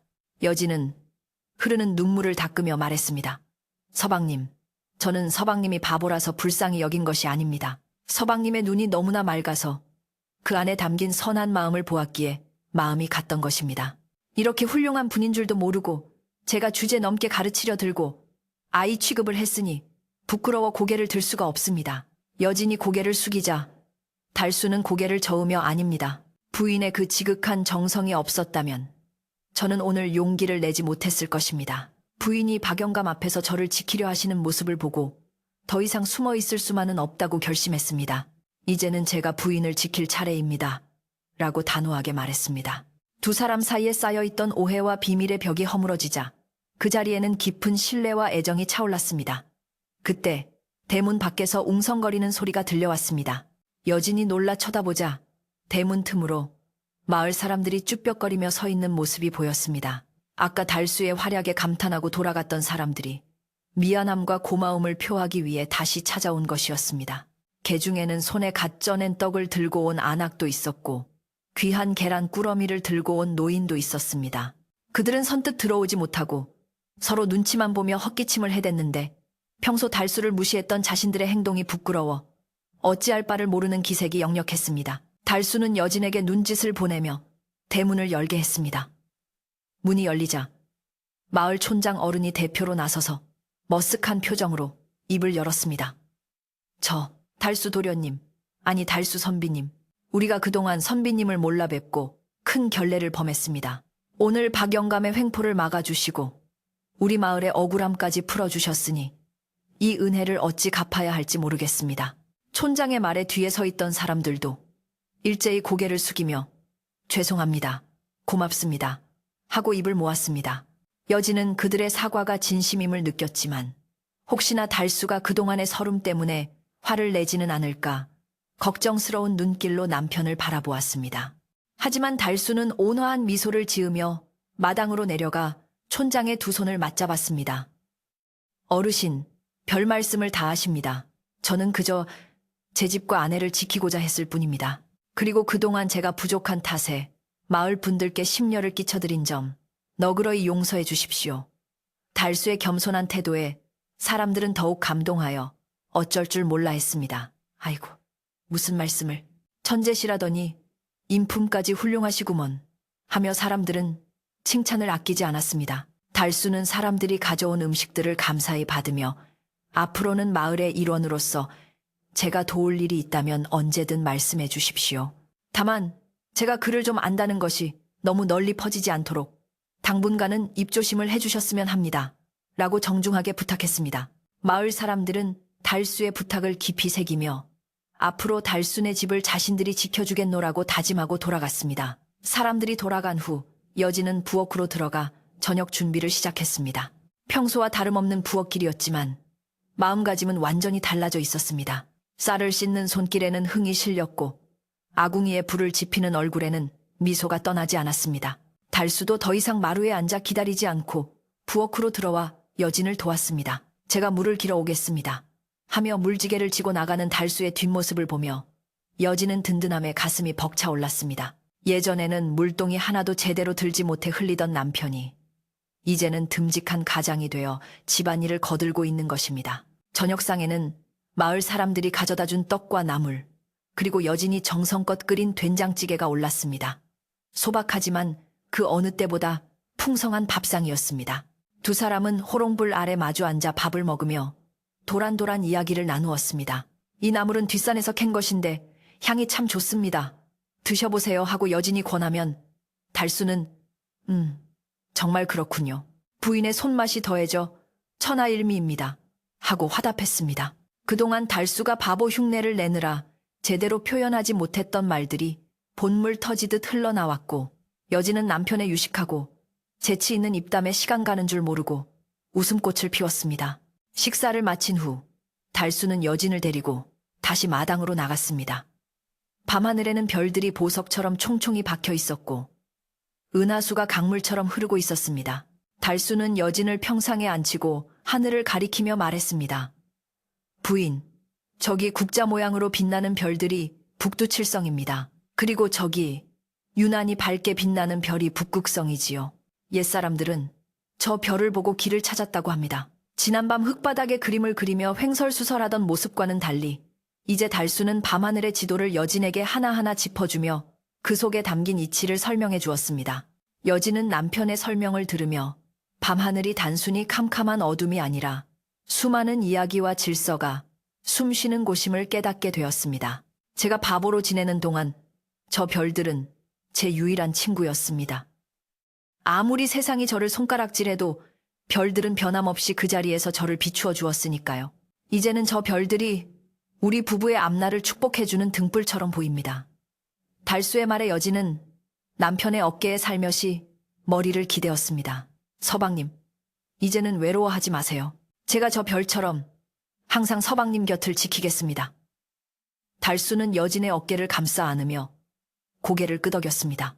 밤바람이 차가웠지만 두 사람의 체온이 서로에게 전해져 추위를 느낄 새가 없었습니다. 달수는 품에서 작은 서책을 하나 꺼냈습니다. 그것은 낮에 박영감과의 대결에서 달수가 암산으로 밝혀냈던 장부의 내용을 정리한 것이 아니라 그동안 그가 몰래 써왔던 시와 글들이 적힌 책이었습니다. 부인, 제가 틈틈이 적어본 글들입니다.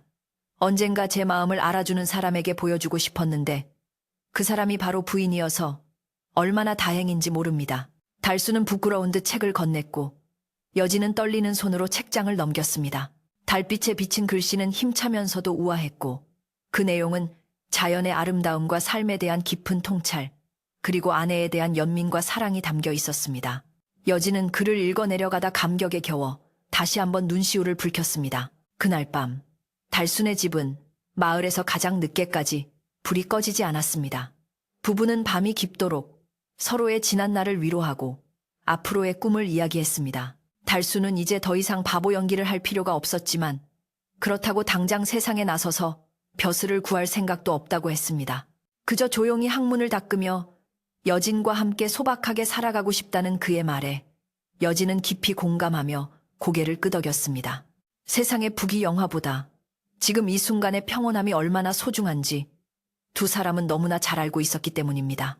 밤이 아주 깊어 새벽이 가까워 올 무렵 달수는 여진의 잠자리를 봐주며 말했습니다. 내일은 날이 좋으면 함께 읍내에 나가 부인께 고운 비단 옷감을 한 필 끊어드리고 싶습니다. 그동안 고생하신 것에 비하면 턱없이 부족하지만 제 마음이라 여겨주십시오. 여진은 사치스러운 것은 필요 없다고 손사래를 쳤지만 달수의 고집을 꺾을 수는 없었습니다.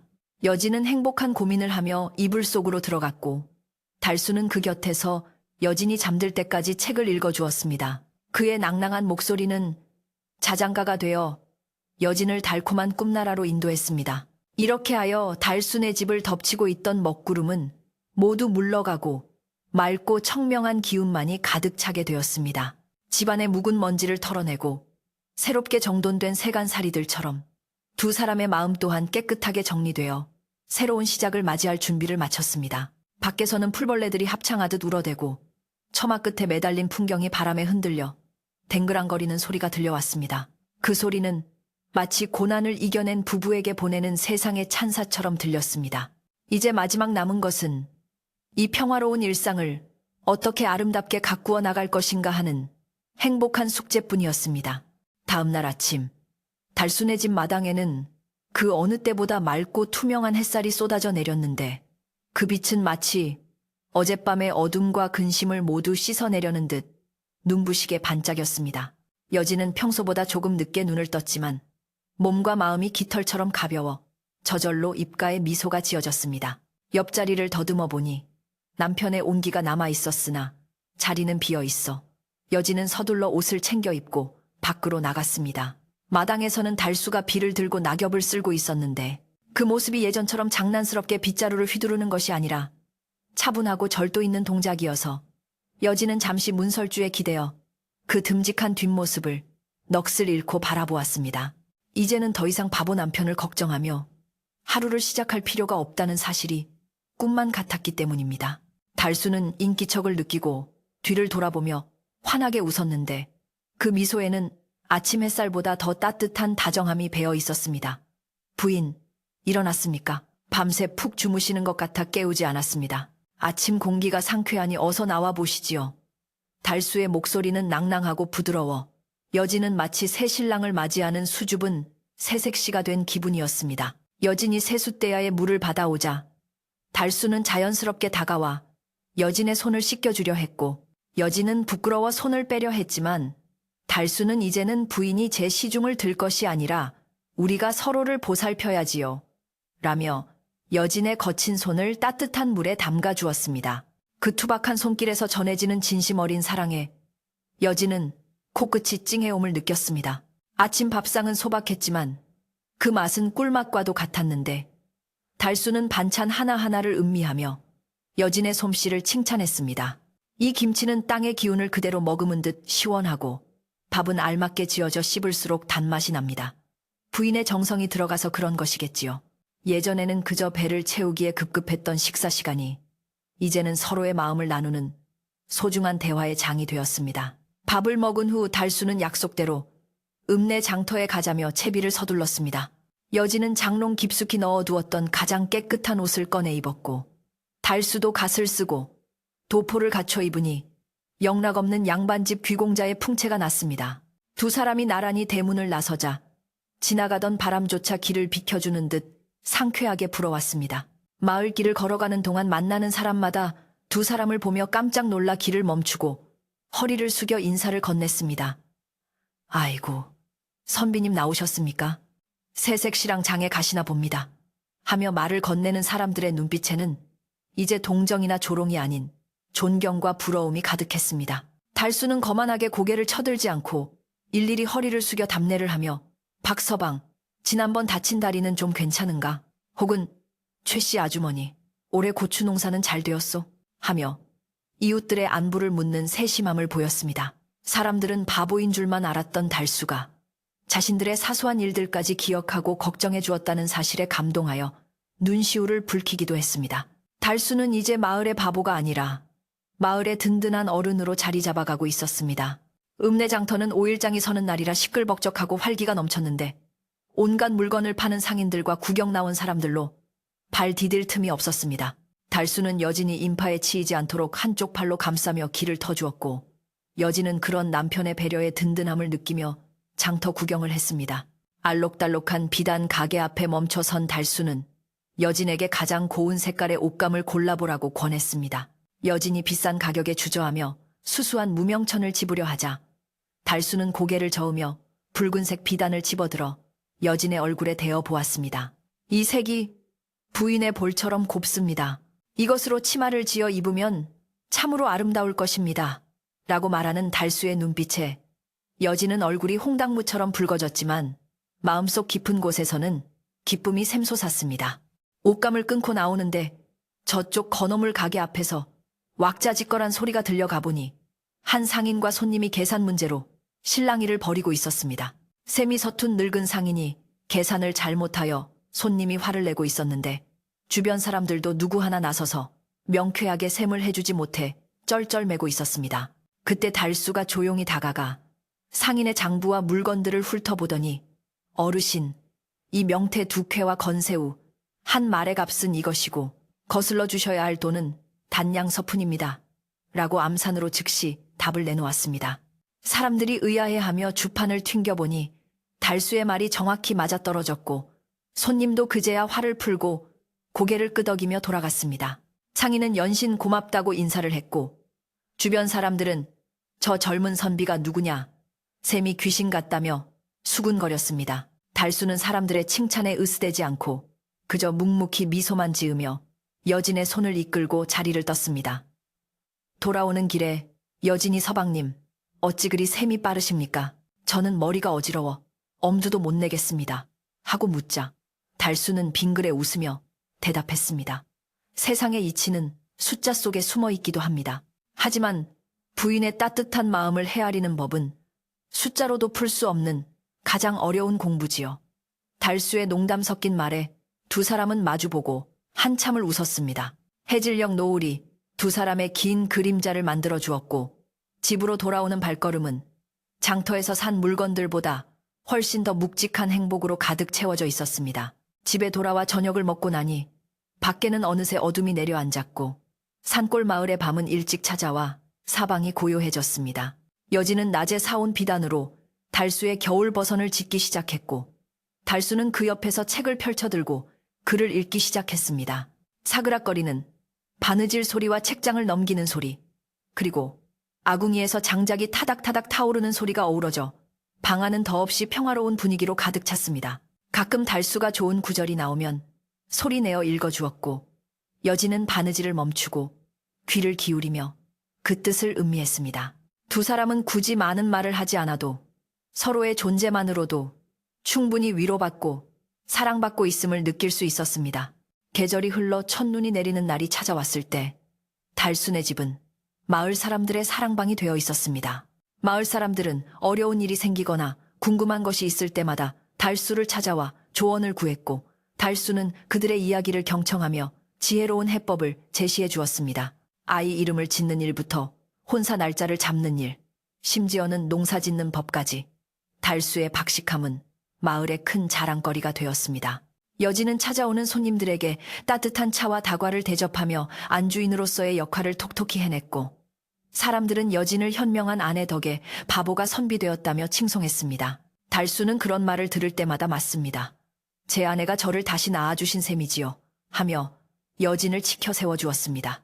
어느 눈 내리는 깊은 밤, 마을의 모든 불빛이 꺼지고 오직 달순의 사랑방 창문에만 은은한 불빛이 새어나오고 있었습니다. 달수는 붓을 들어 하얀 화선지 위에 글을 쓰고 있었는데 그 글귀는 화목한 집안에 만복이 깃든다는 뜻이었습니다.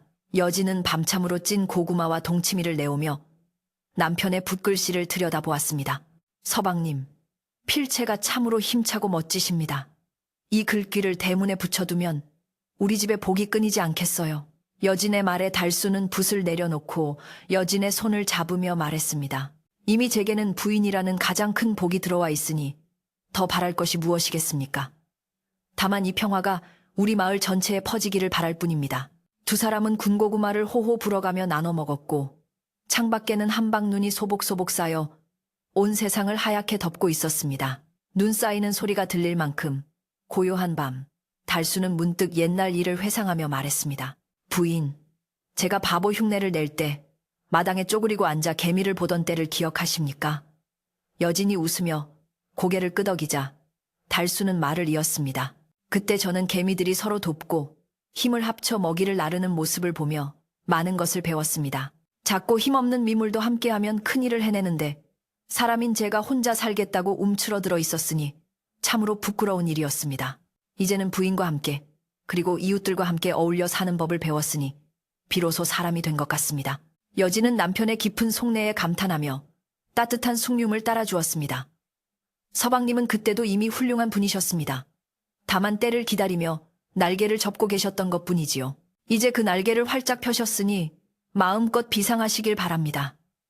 달수는 여진의 응원에 힘입어 더욱 학문에 정진하겠다고 다짐했습니다. 그는 벼슬길에 나아가 출세하는 것보다는 이곳 산골 마을에서 아이들을 가르치고 이웃을 도우며 사는 진정한 선비의 길을 걷기로 마음먹었습니다. 여진 또한 그런 남편의 뜻을 존중하며 평생의 조력자가 되기로 약속했습니다. 밤이 이슥하여 잘 시간이 되자 달수는 자릿기를 머리맡에 챙겨두고 이불을 폈습니다. 방바닥은 아궁이의 열기로 뜨끈뜨끈했고 두꺼운 소미불은 포근하게 몸을 감싸주었습니다. 자리에 누운 두 사람은 천장을 바라보며 도란도란 이야기를 나누다 스르르 잠이 들었습니다. 꿈속에서도 두 사람은 맞잡은 손을 놓지 않았고 그들의 얼굴에는 세상에서 가장 편안한 미소가 떠올라 있었습니다. 밖에서는 찬바람이 윙윙 불어댔지만 견고하게 지어진 기와집과 두 사람의 사랑이 만들어낸 온기는 그 어떤 추위도 침범할 수 없는 단단한 성체와도 같았습니다. 이윽고 아침해가 떠오르면 달수는 아이들을 모아 글을 가르치고 여진은 마당에 핀 꽃을 가꾸며 하루를 시작할 것입니다. 바보 남편과 현명한 아내의 이야기는 이제 전설이 되어 마을 사람들의 입에서 입으로 전해지겠지만 그들에게는 그것이 전설이 아닌 매일매일 이어지는 행복한 일상일 뿐이었습니다. 산골 마을의 기나긴 겨울밤도 두 사람의 사랑 앞에서는 그저 따뜻하고 포근한 쉼표에 불과했습니다. 고난과 시련을 이겨내고 진정한 자아와 사랑을 찾은 부부의 앞날에는 언제나 밝은 햇살과 향기로운 꽃길만이 펼쳐질 것입니다. 이제 밤이 깊었습니다. 달순의 집 아궁이에 불씨가 사그라들고 부부의 고른 숨소리만이 방안을 채우는 시각입니다. 이야기를 듣는 여러분도 무거운 짐일랑 모두 내려놓고 달수와 여진이 누리는 저 평온한 잠 속으로 빠져드시길 바랍니다. 세상의 시끄러운 소리도 내일의 걱정도 잠시 잊고 그저 따뜻한 이불 속에서 편안한 꿈 꾸시기를. 옛날 이야기 속 주인공들이 오래오래 행복하게 살았듯이 여러분의 밤도 평화롭고 행복하기를 바라며 이야기를 마칩니다. 세월은 유수와 같이 흘러 어느덧 강산이 몇 번이나 변하고 달순의 집 마당의 감나무도 해가 다르게 굵어져 이제는 지붕을 덮을 만큼 커다란 그늘을 들이우게 되었습니다. 검은 머리 팥불이 되도록 100년해로 하겠다던 두 사람의 약속처럼 달수와 여진의 머리카락에도 하얀 눈이 소복이 내려앉았습니다. 이제 마을에서 바보 달수라는 별명은 호랑이 담배 피우던 시절의 전설이 되었고 사람들은 그를 큰 어르신이라 부르며 존경해 마지 않았습니다. 젊은 시절의 그 날카롭던 기백은 세월 속에 부드럽게 숙성되어 이제 달수의 눈빛은 깊은 우물처럼 온화하고 그윽해져 보는 이들의 마음을 편안하게 해주었습니다. 여진 또한 고운 얼굴에 주름이 잡혔으나 그 미소만큼은 여전히 새색시처럼 맑고 고와 마을 안악들의 귀감이 되고 있었습니다. 어느 화창한 봄날 달순의 집 잿마루에는 동네 꼬마들이 참새떼처럼 조르르 앉아 옛날 이야기를 해달라고 보채고 있었습니다. 달수는 허허 웃으며 아이들의 머리를 하나하나 쓰다듬어 주었고 여진은 갓 쪄낸 쑥버무리를 채반에 담아내오며 천천히 먹어라, 채할라 하고 아이들을 챙겼습니다. 할아버지는 옛날에 진짜 바보였어요? 하고 맹랑하게 묻는 코흘리게 아이의 질문에 달수는 눈을 가늘게 뜨고 장난기 어린 표정으로 대답했습니다. 그럼 바보였지. 하늘이 얼마나 파란지, 바람이 어디서 불어오는지 하루 종일 구경만 하는 바보였단다. 아이들은 까르르 웃으며 에이, 거짓말. 우리 훈장님이 할아버지는 천재라고 했단 말이에요. 하고 소리쳤습니다. 달수는 아이들의 말에 빙그레 웃으며 먼 산을 바라보았습니다. 그가 스스로를 바보라 칭하며 세상을 관조했던 그 시간들이 결코 헛된 것이 아니었음을, 그 시간들이 있었기에 지금의 평화가 있음을 그는 누구보다 잘 알고 있었습니다. 그는 아이들에게 나지막이 타일렀습니다. 얘들아, 세상에는 눈에 보이는 것보다 보이지 않는 것이 더 중요할 때가 있단다. 똑똑한 척하며 남을 이기려 들기보다는 때로는 바보처럼 허허실실 웃으며 남을 품어주는 것이 더 큰 지혜일 수도 있는 법이지. 아이들은 아직 그 깊은 뜻을 다 이해하지 못해 고개를 갸웃거렸지만 달수의 따뜻한 목소리만은 가슴 깊이 새겨듣는 듯 했습니다. 여진은 그런 남편의 모습을 흐뭇하게 바라보며 바느질감을 정리했습니다. 젊은 시절 남편이 바보인 줄 알고 속을 태웠던 기억들이 이제는 아련한 추억이 되어 가슴 한구석을 간지럽혔습니다. 그녀는 달수가 아이들에게 글을 가르치고 인생의 지혜를 나누어주는 모습을 볼 때마다 자신이 선택한 이 삶이 얼마나 축복받은 것인지 새삼 감사함을 느꼈습니다. 달수는 벼슬길에 오르라는 조정의 부름도 마다하고 평생을 이 산골 마을에서 아이들을 가르치고 이웃을 돌보는 처사 출시로 살았습니다. 그는 벼슬의 높은 자리보다 사람의 마음을 얻는 자리가 더 귀하다고 믿었기 때문입니다. 해가 뉘엿뉘엿 지고 아이들이 집으로 돌아가자 노부부는 마당을 거닐며 저녁 산책을 즐겼습니다. 달수는 여진의 손을 꼭 잡고 걸었는데 그 맞잡은 손은 세월의 풍파를 함께 견뎌낸 훈장처럼 투박하고 거칠었지만 그 안에 담긴 온기만은 변함이 없었습니다. 임자, 다리가 아프지는 않소? 달수가 걱정스레 묻자 여진은 고개를 저으며 서방님이 지팡이가 되어주시니 심리도 거뜬합니다. 하고 웃어 보였습니다. 두 사람은 마당 한 구석에 핀 모란꽃 앞에 멈춰 섰습니다. 이 꽃은 우리가 처음 마음을 확인했던 그해 봄에 심은 것인데 올해도 어김없이 탐스럽게 피었구려. 달수의 말에 여진은 꽃잎을 어루만지며 회상에 잠겼습니다. 그날 밤 마을에는 뜻하지 않은 손님이 찾아왔습니다. 한양에서 온 젊은 선비가 달수의 명성을 듣고 가르침을 청하러 온 것이었습니다. 그는 과거에 급제하여 앞길이 창창한 젊은이였으나 조정의 당파 싸움과 부정부패의 회의를 느껴 방황하던 중이었습니다. 달수는 늦은 밤이었지만 그를 사랑방으로 들여 따뜻한 차를 대접했습니다. 젊은 선비는 어르신, 세상이 온통 흙탕물인데 저 혼자 맑게 살려 한들 무슨 소용이 있겠습니까? 차라리 저도 눈 감고 귀 막고 사는 것이 편치 않겠습니까? 하며 울분을 토했습니다.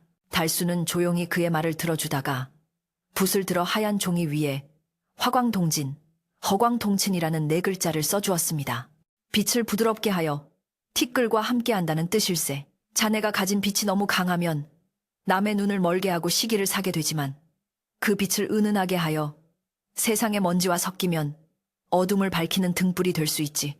내가 젊은 날 바보 행세를 했던 것도 비겁해서가 아니라 내 빛을 감추어 때를 기다리기 위함이었네. 자네도 세상을 등지지 말고 그 안으로 들어가 더 낮은 자세로 사람들을 섬기게. 그것이 진정한 선비의 길일세. 달수의 가르침에 젊은 선비는 큰 깨달음을 얻고 눈물을 흘리며 절을 올렸습니다. 여진은 문 밖에서 그 모습을 지켜보며 남편의 지혜가 또 한 사람을 구했음에 안도했습니다. 다음 날 아침 젊은 선비는 맑아진 얼굴로 길을 떠났고 달수와 여진은 대문 앞까지 배웅을 나갔습니다. 부디 좋은 목민관이 되어 백성들의 눈물을 닦아주시게 달수의 당부에 선비는 깊이 허리를 숙이고 마을을 떠났습니다. 여진은 멀어지는 선비의 뒷모습을 보며 달수에게 말했습니다. 서방님은 이곳에 계셔도 온 세상을 다스리는 정승 같습니다. 달수는 허허 웃으며 내가 다스리는 것은 오직 내 마음과 이 작은 집뿐이요. 그리고 내게는 부인이 세상의 전부이니 부인을 섬기는 것이 곧 천하를 섬기는 것 아니겠소. 하고 농담을 던져 여진을 웃게 만들었습니다. 계절은 다시 돌아 겨울이 찾아왔고 온 세상이 하얗게 덮인 어느 날 달수는 평소보다 일찍 잠자리에 들었습니다. 그는 여진을 곁에 앉히고 가만히 손을 잡았습니다. 부인, 내 평생 부인을 만나 원 없이 행복했소. 내가 먼저 가더라도 너무 슬퍼하지 말고 이 집을 지키며 저 별들처럼 맑게 살아가시오. 달수는 자신의 마지막이 다가왔음을 직감한 듯 유언처럼 말을 남겼습니다. 여진은 눈물을 삼키며 고개를 끄덕였습니다. 서방님, 걱정 마세요. 저도 곧 따라가 다시 만날 테니까요. 그때까지 이 집과 마을을 잘 살피고 있겠습니다. 달수는 편안한 미소를 지으며 눈을 감았고 마치 깊은 잠에 빠지듯 고요하게 숨을 거두었습니다. 달수가 떠난 뒤 마을 사람들은 그를 기리며 마을 어귀에 작은 비석을 세웠습니다. 비석에는 지혜로운 바보, 여기 잠들다 라는 글귀가 새겨졌습니다. 여진은 슬픔을 딛고 남편의 뜻을 이어받아 마을의 어른으로서 남은 생을 살았습니다. 그녀는 달수가 남긴 책들을 아이들에게 읽어주고 어려운 이웃을 돕는 일을 멈추지 않았습니다. 마을 사람들은 여진을 볼 때마다 달수가 살아 돌아온 듯 반가워했고 달수네 집은 여전히 마을의 구심점이 되어 따뜻한 온기를 나누는 장소가 되었습니다. 그리고 또다시 세월이 흘러 여진 또한 천수를 누리고 달수의 곁으로 떠났을 때 마을 사람들은 두 사람을 나란히 양지 바른 언덕에 모셨습니다. 사람들은 그 언덕을 부부 언덕이라 불렀고, 밤이 되면 그곳에서 유난히 밝은 별 2개가 반짝인다고 믿었습니다. 달순의 기와집은 후손들이 대대로 관리하며 보존하였는데, 그 집에 들어서면 왠지 모르게 마음이 편안해지고 머리가 맑아진다는 소문이 퍼져 먼 곳에서도 찾아오는 사람들의 발길이 끊이지 않았습니다.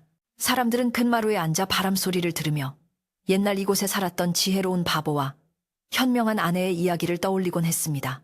지금도 깊은 산골 마을에 가면 낙지만 정갈한 기와집 한 채가 달빛 아래 고요히 서 있는 것을 볼 수 있다고 합니다.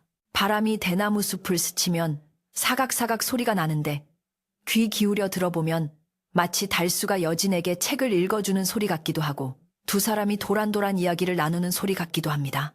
그 집의 아궁이에는 여전히 따뜻한 불씨가 살아있는 듯 굴뚝에서는 하얀 연기가 피어오르고 마당에는 이름 모를 들꽃들이 철마다 피어나 방문객들을 반겨줍니다. 이야기는 여기서 끝이 나지만 달수와 여진이 남긴 사랑과 지혜의 등불은 영원히 꺼지지 않고 우리들 마음속에 남아있을 것입니다.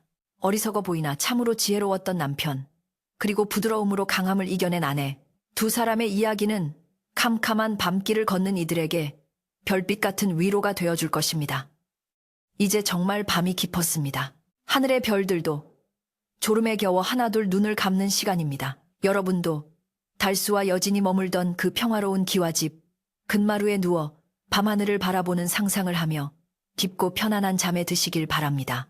세상 모든 근심 걱정은 저 문밖 바람에 날려보내고 오직 따뜻하고 포근한 꿈만이 여러분의 이불 속으로 스며들기를 소망합니다. 옛날, 아주 먼 옛날, 아름다운 사람들이 살았던 그 마을의 바람소리를 자장가 삼아 안녕히 주무세요. 좋은 꿈 꾸세요.